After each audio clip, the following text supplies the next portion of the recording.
Buenas tardes a todas y todos. En la siguiente presentación trabajaremos con los conceptos teóricos de Amparo Hurtado Albir, 2011, vertidos en el capítulo 2, titulado Clasificación y descripción de la traducción. Retomemos dos términos fundamentales que la autora recomienda diferenciar. Por un lado, la traducción es definida como un proceso interpretativo y comunicativo consistente en la reformulación de un texto con los medios de otra lengua que se desarrolla en un contexto social y con una finalidad determinada. Es además una habilidad, un saber hacer, que consiste en recorrer el proceso traductor, sabiendo resolver los problemas de traducción que se plantean en cada caso. Es decir, es un conocimiento esencialmente operativo que se adquiere con la práctica. Por lo tanto, traducir es un saber cómo. Por otro lado, la traductología es la disciplina científica que estudia la traducción. Se trata de un saber sobre la práctica traductora y se basa en la observación empírica de la realidad, el hecho traductor, para identificar los elementos que la componen y agruparlos por afinidades y no solo por aspectos meramente lingüísticos. Es importante aclarar que cualesquiera sean las clasificaciones que se utilizan, estas no son compartimientos estancos, sino categorías dinámicas condicionadas por múltiples factores. A partir del avance de los estudios descriptivos y de la investigación empírica, es posible conocer mejor la compleja red de relaciones entre las variedades de traducción disponibles. Veamos algunas propuestas clasificatorias.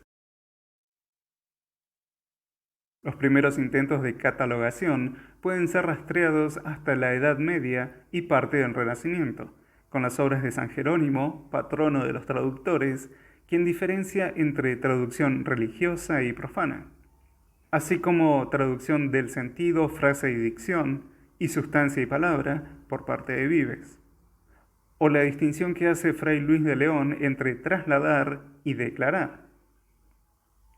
Más cercano en el tiempo, encontramos las distinciones que hacen Dryden entre metáfrasis, o traducción palabra por palabra, paráfrasis, traducción del sentido, o imitación, libertad de variar forma y sentido, o la de Schleiermacher entre traducción de textos comerciales, literarios y científicos. Por su parte, la propuesta tradicional divide la traducción en temática, es decir, basada en aspectos temáticos del texto original, y metodológica, la cual prepondera las maneras de traducir. Será esta última la que predomina hasta la mitad del siglo XX, con una fuerte oposición entre traducción literal y libre, traducción ni literal ni libre y traducción del sentido. Las teorías modernas, por otro lado, ofrecen una nueva categorización basada principalmente en la traducción especializada.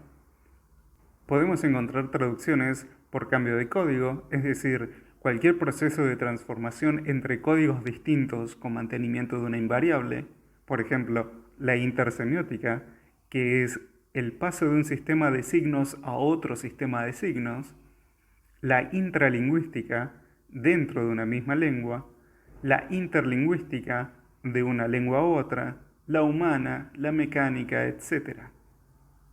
Encontramos traducciones de acuerdo con el grado de traducibilidad según el texto original, relativa, parcial, óptima, encubierta, patente, etc.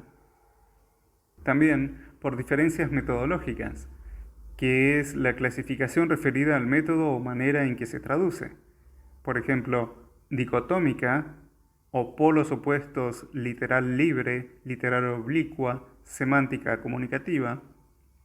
Plurales, por grado de transferencia lingüística, cultural o nivel de traducción. Duales, ideacionales, interpersonales, etc. Por áreas convencionales, que es un concepto integrador de los estudios sobre traducción en el cual encontramos la traducción general, la literaria y la especializada. Por tipología textual, en función de la adscripción tipológica del texto original, que da como resultado traducciones de textos pragmáticos y literarios, denotativos y connotativos, subsidiarios, tripartitos, etc.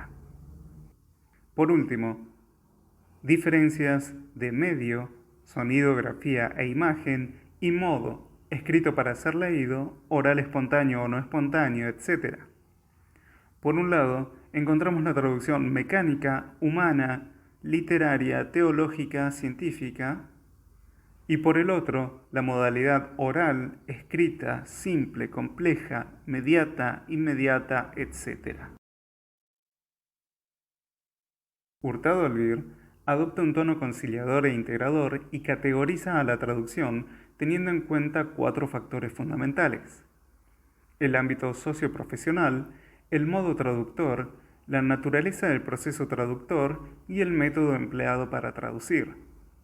A partir de ellos se derivan las variedades de traducción, tipos, modalidades, clases y métodos específicos utilizados respectivamente.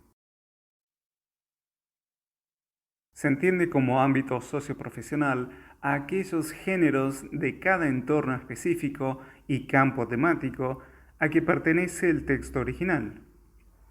Esta categoría se vincula estrechamente con la variedad tipos de traducción, es decir, con textos relacionados con la caracterización de las tipologías textuales. Algunos ejemplos de traducción son técnica, jurídica, literaria, etc.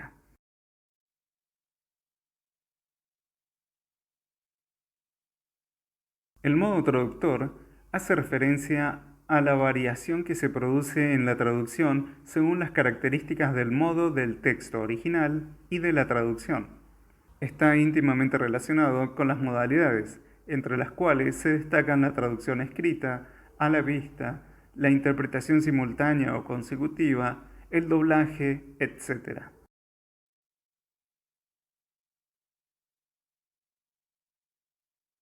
La naturaleza del proceso traductor en el individuo toma en consideración al proceso en cuanto a si es o no un fin en sí mismo y a la dirección que toma según los objetivos de traducción.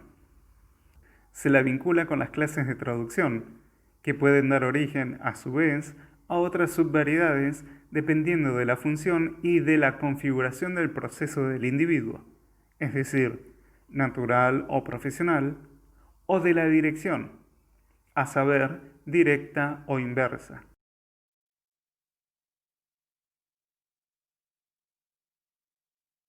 Por último, ya sea como categoría o variedad, los métodos empleados para traducir contemplan el desarrollo de un proceso traductor determinado, regulado por un principio en función del objetivo perseguido por el traductor. En otras palabras, un cambio de destinatario, de finalidad o una opción personal puede hacer variar el método. Entre los más utilizados se puede mencionar el interpretativo o comunicativo, que es la traducción del sentido, el literal o transcodificación lingüística, el libre, modificación de categorías semánticas y comunicativas, y el filológico, que es la traducción erudita y crítica. Es importante aclarar que en muchos casos ocurre una imbricación de las categorías, es decir, se entrecruzan entre sí para caracterizar y clasificar la traducción. Esto se debe al carácter dinámico de las modalidades, modos y medios con los que cuenta el traductor al momento de realizar su tarea. El producto final podrá ser resultado de una traducción simple o compleja, subordinada o condicionada, multimedia, etc.